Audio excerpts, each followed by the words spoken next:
from their fields and their land.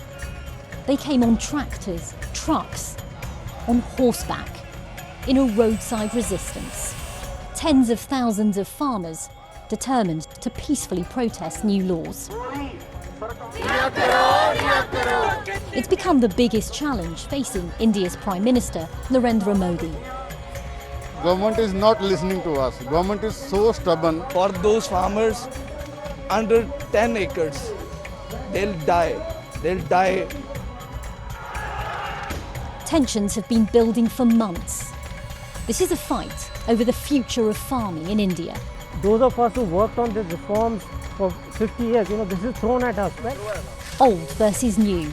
So what started this standoff? And who will win?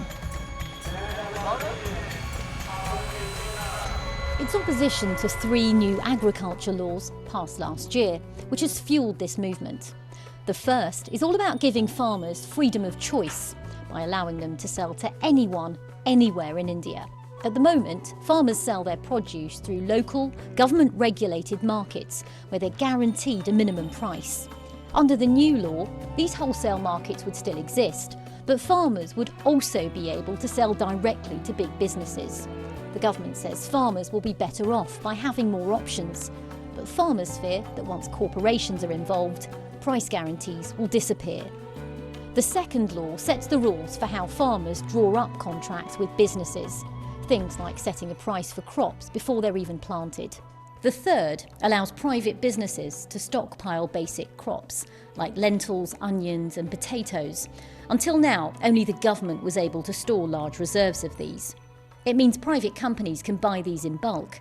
Farmers fear this will impact pricing even further. What would you say to the farmers I've met at these protests who say these laws will destroy them? So all these 3 reforms do, 3 new laws do, is give the farmers the freedom. They don't take away anything. It gives them freedom to sell when, where, through a contract, not a contract. It just gives freedom. Why does the agriculture sector in India need to modernise? For 70 years, agriculture has had an average productivity of 50% of world average. We've just been stuck there with no change. This is the National Highway 44. It's usually a busy road into the Indian capital, Delhi. And now it's busy for a very different reason. This place is packed with protesters, mostly farmers from the neighbouring states of Punjab, Haryana and Uttar Pradesh. Now they first got here at the end of November. They weren't allowed into the capital city, Delhi, and so they set up camp here. They've been here through the bitterly cold winter, protesting 3 government farm laws that they believe will destroy them. Now, I first came here at the beginning of December, and this camp has grown in size since then. It's basically a mini city, a mini town, a mini community. People are living here, they're sleeping on the back of their trucks, they're eating here, there are hospitals, there's even a gym here. It's a sign, clearly, that they're in this for the long haul.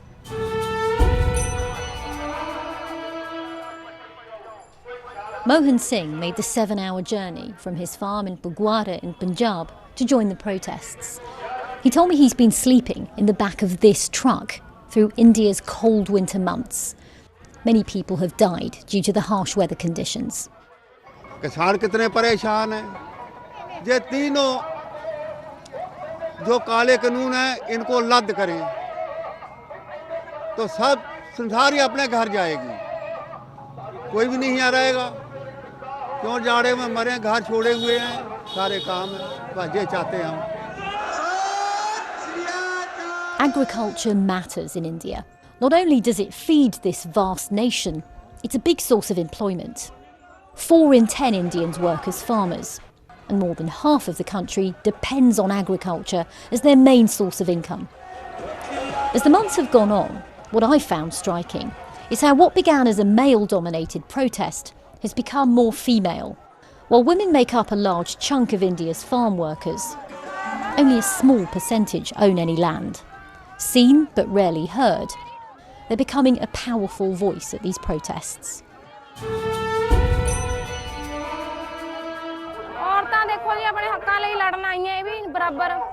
ਪਹਿਲਾਂ ਵੀ ਪਹਿਲੀ ਵਾਰ ਜ਼ਿੰਦਗੀ 'ਚ ਇਹੋ ਜਿਹਾ ਅੰਦੋਲਨ ਦੇਖਿਆ ਗਿਆ। ਇਹਦੇ 'ਚ ਸਾਰੇ ਜਣੀ ਚਾਹੁੰਦੇ ਨੇ ਵੀ ਹਾਂ ਅਸੀਂ ਵੀ ਜਾਈਏ, ਸਾਡਾ ਵੀ ਮਤਲਬ ਇਤਿਹਾਸ 'ਚ ਕਦੇ ਨਾਮ ਇਤਿਹਾਸ ਬਣ ਚੁੱਕਿਆ ਜਾਣੀ। ਜੋ ਵੀ ਸਰਕਾਰ ਕਰ ਰਹੀ ਹੈ ਗਲਤ ਕਰ ਰਹੀ ਹੈ, ਉਹਦੇ ਕਰਕੇ ਔਰਤਾਂ ਆ ਰਹੀਆਂ ਨੇ ਅੱਜ। As the protests continue, farmers accuse the government of trying to silence them and their supporters. Security at the camp was stepped up and internet was temporarily shut down. Journalists and activists backing the cause have been jailed. कि ये किसान को डराने के लिए ये सब कुछ किया जा रहा है, पर किसान पूरी चढ़ती कला में रहेगा। किसान को किसी बात का डर नहीं है। Despite rounds of talks, the farmers and the government still can't reach a deal. This is becoming a bigger challenge for Prime Minister Modi as every day goes by. A politician who rarely backs down in a standoff with the nation's farmers, who say they won't budge until the laws are repealed.